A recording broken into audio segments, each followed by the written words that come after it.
Wait, what?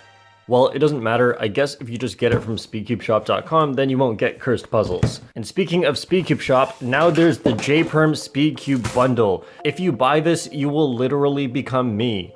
Just kidding. When you get this, instead of becoming me, your $7 becomes my $7. And that's how it helps to support my channel. And also there's the option for them to be each sold separately. Use the discount code JPerm to also help support this channel. Thank you very much for listening to this message brought to you by JPerm.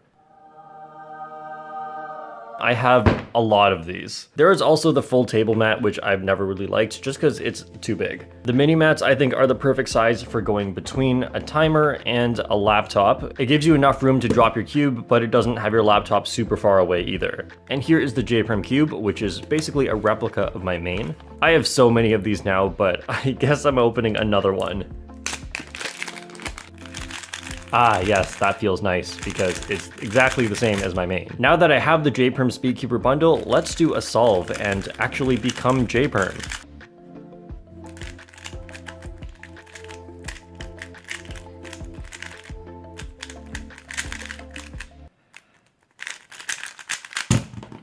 Yes. Pause a lot and do the wrong OLL because I'm JPerm. Okay, now the big cubes. Yushin toys make you clever, but JPerm Speedcuber bundle makes you JPerm. Let's start with the Yushin Little Magic 10x10. Oh, wow. Wow. Okay. It's interesting they call the whole line of cubes Little Magic because this is gigantic. Okay. Whoa. Whoa, this is really weird to turn. I might even just want to turn it from a table. This isn't really a Little Magic, this is actually pretty large. If you look at my main 7x7 cube, they are about the same size pieces. And of course, piece size should go smaller as you get to bigger cubes, so it's interesting these are actually the same size. Yeah, I can't tell if this is good because, like, normally, let's say I want to turn 2 layers at once, like this. I wouldn't put my thumb here because it's to block the 3rd layer because it's a bit of a stretch there, so I'd use my fingers at the back, but I can't reach it while keeping my thumb at the front. So like normal turning isn't gonna work for me on this. I'm just gonna have to turn like extra carefully, probably use the table a lot because it's quite heavy. Before I do too much with this, let's look at the other 10x10 just for comparison. This is the Meilong and obviously it's much smaller. Yeah, this just feels more right, but obviously I can't even tell which one is better turning. I never like turned a 10x10 before. I think this is now the biggest cube I own that I've used because the biggest cube I own is the 11x11, which we're gonna look at later. So of course, I'm not gonna scramble and solve this right now just because it's gonna take way too long, but I might be able to make some patterns. So let's go for a checkerboard pattern. Yeah, this is gonna take a while.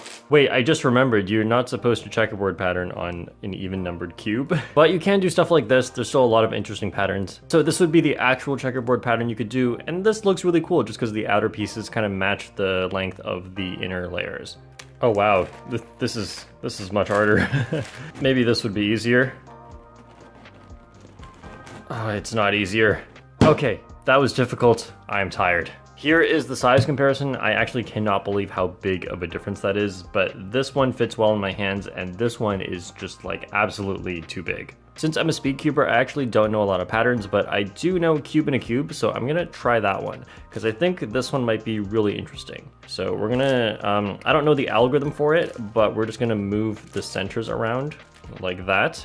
And then wherever there's 3 of the same colors, then I'm going to do U-perms around here. So it would just be like get all these 3 edges into the same layer like that, and then do a U-perm. I don't even know which one to do.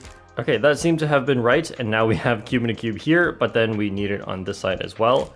This is where it would be much better to know the algorithm because this is gonna take a while to do multiple layers of it because you actually can do this multiple times. So here we have cube and a cube and a cube here and same on this side, but we're gonna do more layers of it. I've never actually tried this, but here we go. So we're gonna swap these 3 centers around again. This time I want green here.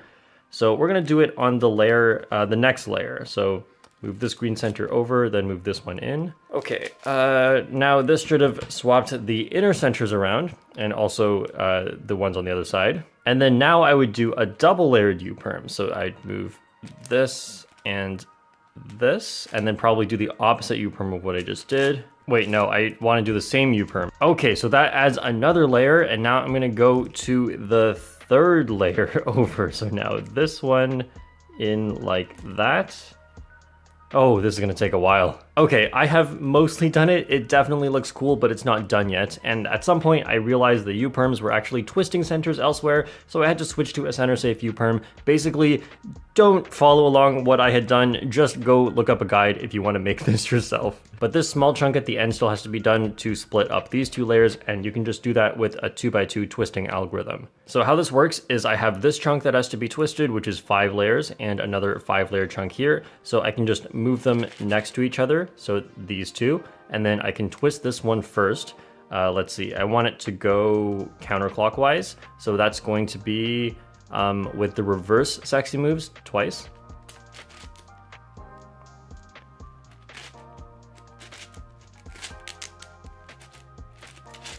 Ooh, almost turned the wrong layer. And then move the next one over. So this one that I want to twist, and then do the regular sexy moves twice. So kind of just 3x3 beginner method stuff to twist these two corners. And I have to remember the setup moves to restore everything. So now I have to move this one back to the start and undo that setup move from the start. Okay, let's see. Yes, full cube in a cube pattern. And I just realized something that's gonna bother me. There's blue, skip 2, blue, skip 1, blue, skip 2, blue. So this should have a skip 2 here as well. The reason that's happening is because I only twisted the 5 layers here. I would then have to twist the 4 and the 3 and the 2 and the 1, and I'm not gonna do that now. I can't believe in my over 10 years of cubing, this is the first time I've made this pattern on a big cube, but there you go. I'm a real cuber now. What is this? Notation? As if they're gonna teach me how to solve an 11x11 on this? Yeah, this is not doing it for me. I can barely hold one side of it. This, look at the way my hand is moving. That's completely unnatural for regular turning. You know what? Let's just go for the checkerboard pattern. That way I can definitely say I've turned every single layer. I'm almost there. Oh, wow.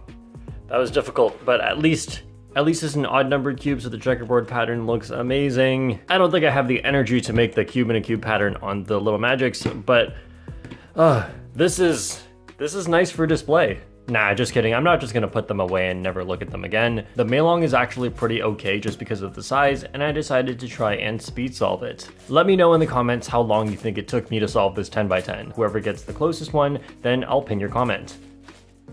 Thank you to speedcubeshop.com for sending me all of these. Remember to use the discount code JPerm. Thanks for watching, and I'll see you all next time.